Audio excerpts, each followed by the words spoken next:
오늘 우리가 함께 읽고 묵상할 이 본문은요, 우리가 정말 잘 알고 있는 그 바벨 탑이라고 사실 많이 하죠. 그것에 대한 얘기를 담고 있습니다. 어, 당시만 해도요, 언어나 말이 하나였던 것 같아요. 그래서 사람들이 시날 평지라는 곳에 자리를 잡고 이렇게 함께 성읍과 탑을 건설하기 시작했다는 겁니다. 의도가 굉장히 분명해 보이죠. 4절 보시면 또 말하되 자 성읍과 탑을 건설하여 그 탑 꼭대기를 하늘에 닿게 하여 우리 이름을 내고 온 지면에 흩어짐을 면하자 하였더니 이렇게 얘기합니다. 무엇보다 그들은요 하늘에 닿은 탑을 통해서 자신들의 이름을 내고 싶었어요. 그러니까 하나님에 대한 도전과 스스로에 대한 숭배가 이렇게 잔뜩 버무려져 있는 상황입니다. 그리고 그들은 흩어짐을 피하고 싶어 했어요. 그러니까 이거를 그 노아의 홍수에 대한 두려움이다 이렇게 얘기하는 사람들도 있거든요. 어쨌든 그들은 흩어지기보다는 모여서 자신들의 성과 탑을 쌓아 올리고 싶어 했습니다. 그런 그들에게 하나님이 내려오신 거예요. 아무리 그들이 쌓아 올려도 하나님께서는 내려오셔야 한다는 어떤 극명한 대조가 눈에 띄죠. 그리고 그들의 표현을 그대로 사용하셔서 이렇게 말씀하십니다. 7절 자 우리가 내려가서 거기서 그들의 언어를 혼잡하게 하여 그들이 서로 알아듣지 못하게 하자 하시고 이렇게 얘기하십니다.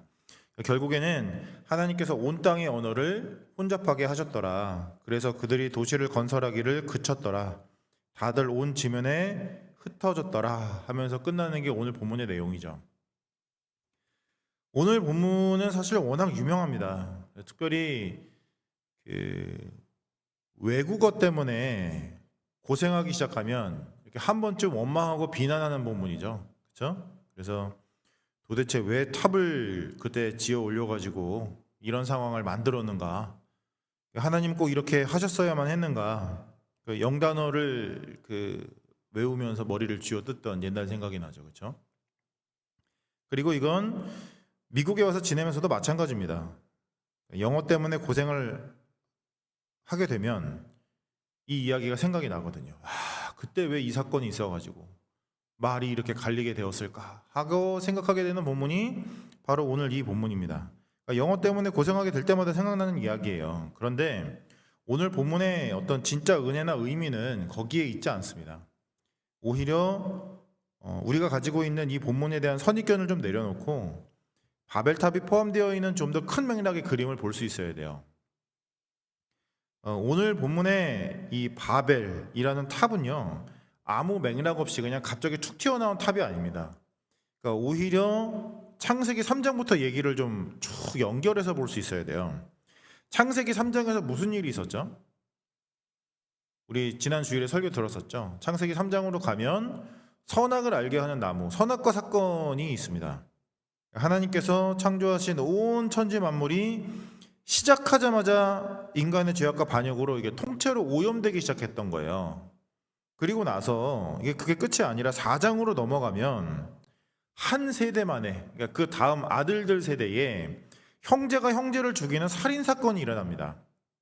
얘기가 점점 심해지죠. 그리고 살인을 저질렀던 그 가인의 족보를 통해서 그 살인이 반복되고 심해지기 시작해요. 점점 더 격해지거든요. 그러다가 6장까지 가면 온 세상이 이게 답이 없을 정도로 죄하고 이렇게 꽉 들어차가지고 하나님이 근심 끝에 홍수로 심판해야겠다, 구원하고 다시 시작해야겠다라는 생각을 하시게 되죠. 그래서 노아 이야기가 이어집니다. 그런데 그것도 끝이 아니에요. 그러니까 노아 이야기의 끝에 그 자손들의 족보가 쭉 이어지고 나죠. 이어지고 난 다음에 그 자손들, 노아의 자손들이 모여서 처음 한 짓이 무엇인지에 대한 이야기가 바로 오늘 본문인 창세기 11장인 거예요. 그러니까 창세기 3장부터 지금 쭉 이어져 온 얘기입니다. 그러니까 창세기 11장의 바벨탑 사건은 단순히 사람들이 모여서 그냥 갑자기 아무 의미 없이, 아무 의도 없이 탑을 그냥 갑자기 지으려고 했다더라. 그래서 하나님이 괘씸해서 그들의 언어를 뒤섞었다. 그래서 지금 우리가 이 고생을 하고 있는 거다.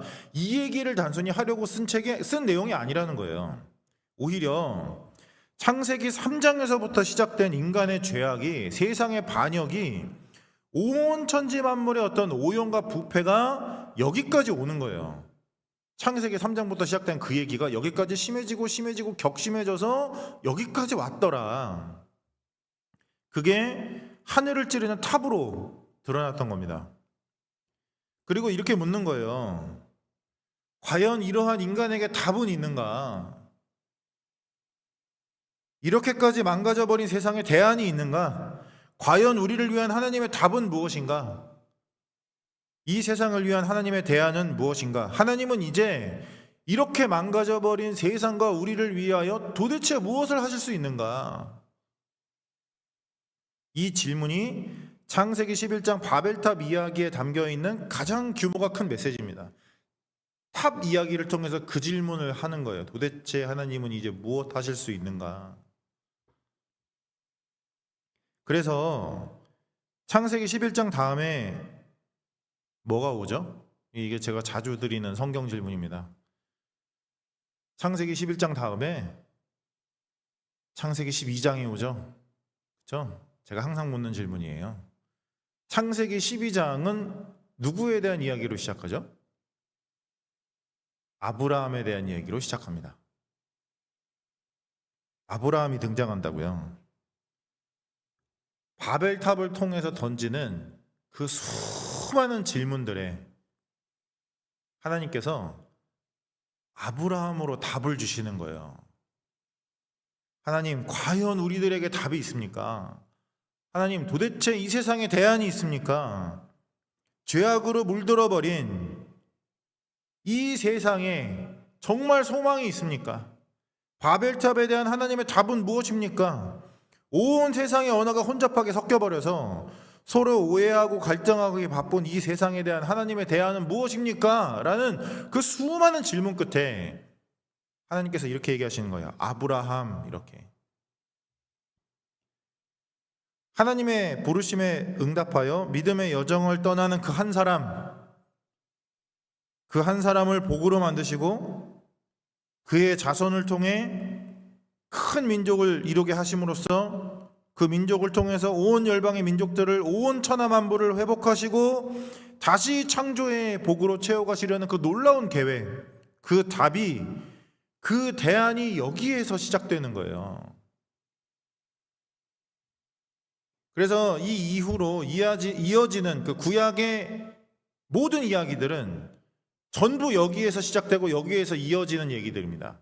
창세기 12장에서 하나님께서 아브라함과 함께 하시면서 어떻게 복으로 사용하셨는지, 아브라함을, 그리고 아브라함을 어떻게 믿음의 여정을 또 이어가게 하셨는지, 그의 자손인 이삭이든 야곱이든 요셉이든 그들이 어떻게 또 그 여정을 이어갔는지, 그리고 그들의 자손들이 어떻게 구원을 받아서 이스라엘이라는 큰 민족이 되었는지, 그래서 그 이스라엘은 큰 민족이 어떻게 온 열방의 한복판에 들어가서 하나님의 어떤 존재와 능력을 드러냈는지, 그들을 통해서 온 열방이 어떻게 복을 받고 회복되게 되었는지 구약 성경은 온통 그 얘기예요.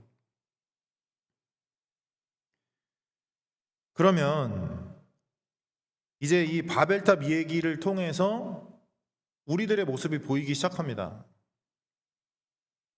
무엇보다 우리가 살아가는 어떤 이 세상, 이 시대의 모습이 보인다고요.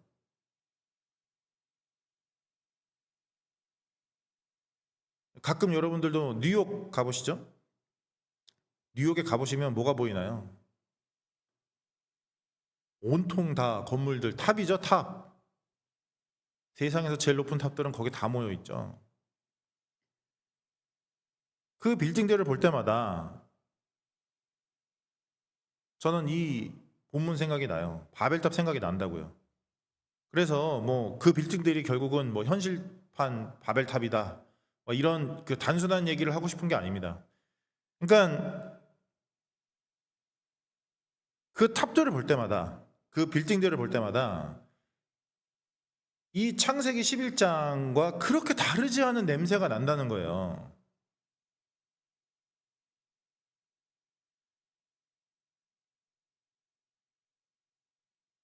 창세기 11장에서 그들이 바벨탑을 함께 쌓았던 그 의도, 그 목적, 그들 안에 있던 그게 우리가 살아가고 있는 이 시대의 핵심에 굉장히 깊이 배어 있다는 느낌을 받는다고요. 그런 의심을 지울 수가 없어요. 다들 탑 꼭대기에 오르고 싶어 합니다. 거기에 서서 이름을 내고 싶어 해요. 내 이름을 한번 내보겠다는 거예요. 그래서 그렇게 쌓아 올리고 또 쌓아 올립니다. 그래서 그렇게 기어오르고 또 기어오르죠. 교회 안에서도 그걸 합니다. 열심히 기도해서 그 탑 꼭대기에 오르고 싶어 하거든요. 열심히 기도하고 열심히 신앙생활해서 그 위에 올라가 보겠다는 거예요. 이름을 내보겠다는 거예요. 그래서 그렇게 드러난 내 이름을 통해서 하나님의 영광을 드러내겠다 이렇게 얘기합니다. 오죽하면 그걸 고지론이라고 부르겠어요. 고지에 올라가서 그걸 해야 된다는 거거든요. 그런데 그 가운데에 이 시대 속에 하나님의 백성으로 부름받은 우리를 다시 보게 되는 거예요. 우리의 존재에 대해서, 우리의 사명에 대해서. 우리는요, 단순히 하나님께 열심히 기도하면, 교회에서 열심히 신앙생활하면 그 탑 꼭대기로 잘 올라갈 수 있어. 이거를 증명하려고 부름받은 사람들이 아니라는 거예요. 하나님께서 도와주시면 아무리 어려운 고난과 역경 속에서도 그걸 할 수 있다. 우리가 정말 열심히 기도하면 하나님이 그거 다 해결해 주시고 언젠가는 탑 꼭대기에 올라가서 우리의 이름을 낼 수 있어. 그걸 자랑하기 위해서, 그게 하나님의 능력이고 영광이라고 세상에 외치기 위해서, 그런 것들을 위해서 선택받고 구원받은 백성들이 아니라는 겁니다. 우리는 오히려 모든 사람들이 탑을 쌓아 올리려고 하는 이 세상 가운데에 모든 사람들이 그 탑 꼭대기로 올라가고 싶어서 서로 밟고 올라가는 이 시대 속에서 하나님의 답으로, 하나님의 대안으로, 하나님의 백성으로, 아브라함으로 부름을 받은 사람들이거든요. 사실은 그거보다 더 분명하고 막강한 정체성과 사명으로 부름을 받은 사람들입니다. 사실은 아브라함이라는 이름보다 더 분명한 이름이 우리에게 주어진 게 있거든요. 그게 뭐냐면 그게 예수라는 거예요, 여러분. 아브라함 한 사람을 통해서 시작한 이 이스라엘 프로젝트, 그러니까 아까도 얘기했던 이 이스라엘이라는 민족을 통해서 온 열방을 다시 회복하겠다라는 이 프로젝트는요, 사실은 우울한 결말로 끝나는 것 같아 보여요. 하나님은 한 번도 하나님의 계획이나 그 대안을 포기하신 적이 없어요. 그런데 이스라엘이 어떻게 했는지를 보라는 거예요. 그러니까 하나님은 끊임없이 그들을 부르셨고, 그들을 돌이키셨고, 그들을 회복시키셨고, 그들을 사용하셨어요. 하지만 이스라엘은 결국 그 복의 자리에 서지 못했습니다. 그들은 하나님의 통로나 하나님의 대사가 되기보다는 오히려 하나님의 수치가 되었고 하나님의 대적이 되었어요. 그게 구약의 역사이고 구약의 결말입니다. 그들은 안 됐어. 이렇게 끝내 그게 안 됐다. 그런데 하나님께서 어떻게 하셨죠? 그 계획, 그 답을 포기하시거나 바꾸지 않으시고, 야, 이거 안 되겠다, 다 지워버려, 다시 시작해가 아니고 그 이스라엘 한복판에 예수 그리스도를 보내시는 거예요. 하나님의 아들을 직접 보내셔서 오히려 그 답을, 그 대안을, 그 계획을 성취시키시는 겁니다. 이제는 예수 그리스도가 우리의 아브라함이 되어주세요.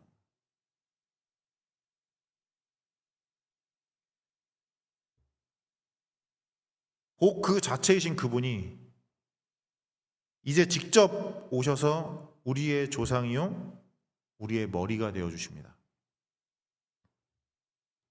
그래서 이제 이 계획은 절대로 실패하거나 포기되지 않아요.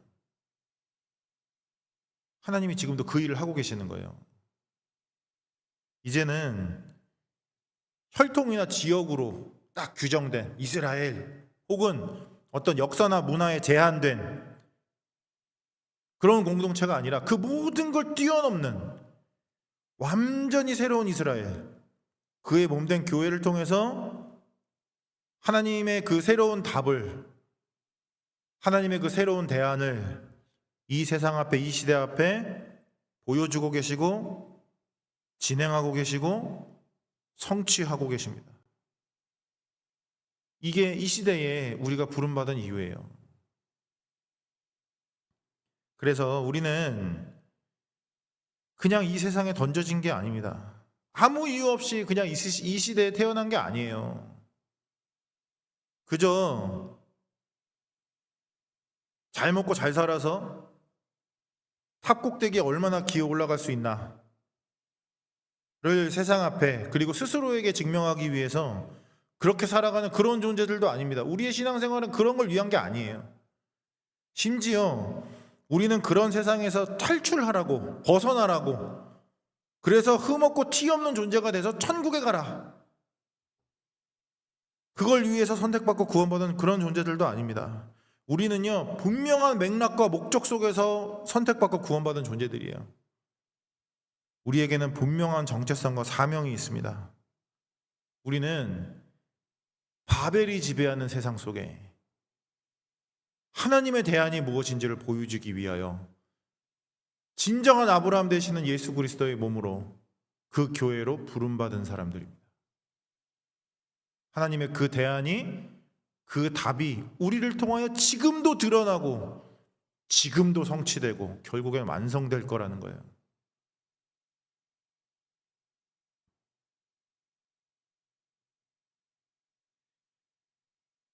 그런 하나님의 백성으로서, 하나님의 대안으로서, 하나님의 답으로서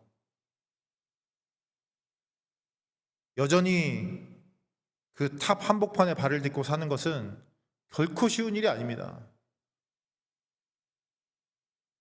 우리가 견뎌내야 하는 하루의 삶이라는 게 온 지면에 흩어짐처럼 느껴질 수 있거든요. 모든 사람들이, 나를 제외한 그 모든 사람들이 전부 다 탑 위로 밟고 올라가는데 나 혼자 그건 아니라고. 하나님이 나를 부르신 이유는 그건 아니라고. 예수 그리스도가 십자가를 지신 이유, 우리에게 자기 십자가를 지고 오늘 하루 따라오라고 얘기하시는 그 이유는 그 탑 꼭대기로 올라가라는 게 아니야 라는 그 한마디로 살아가는 오늘 하루의 삶은 절대로 쉬운 게 아닙니다. 나는 왜 저기에 못 올라가는가가 문제가 아닌 거예요. 오히려 그걸 내려놓고 하나님이 원하시는 곳으로 흩어져 나아가는 그 발걸음, 그게 치가 떨리도록 힘든 거거든요. 그건 두려운 일입니다. 무서운 일이에요. 죽을 것 같거든요. 하지만 잊지 마십시오. 하나님은 오히려 우리의 흩어짐을 통하여, 그 과정을 통하여 온 열방을 복주십니다. 오히려 흩어지는 우리를 통하여, 두려움 가운데 벌벌 떠는 우리의 발걸음을 통하여 열방 앞에 자신을 드러내시고 복주시고 회복하십니다. 흩어지게 하십니다. 오늘도 우리의 삶의 색깔이 오늘 하루 여전한 것 같아도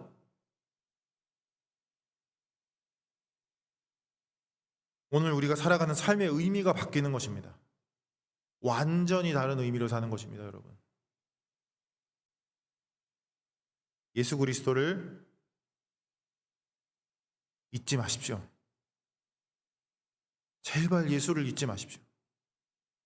그가 누구인지, 그가 무엇을 하셨는지, 그가 오늘 우리에게 무엇을 요청하시는지 제발 잊지 마십시오. 여전한 두려움과 흩어짐 속에서도 이 시대의 답이요 대안이라는 그 정체성과 사명을 절대로 잊지 마십시오. 그 안에 우리의 정체성이 있고 우리의 능력이 있고 우리의 자부심이 있습니다. 잊지 마시라는 거예요. 우리가 누구라는 거예요.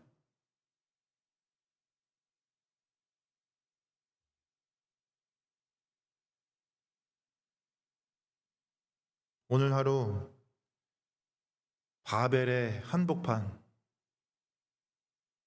세상의 한복판 그곳에서 예수의 몸된 우리를 통하여 오늘도 하나님께서 그 답을, 그 대안을 성취하시고 이루어 가시고 결국은 오늘 우리의 흩어지는 그 삶을 통하여 하나님께서 영광 받으실 줄 믿습니다. 우리 같이 기도할까요?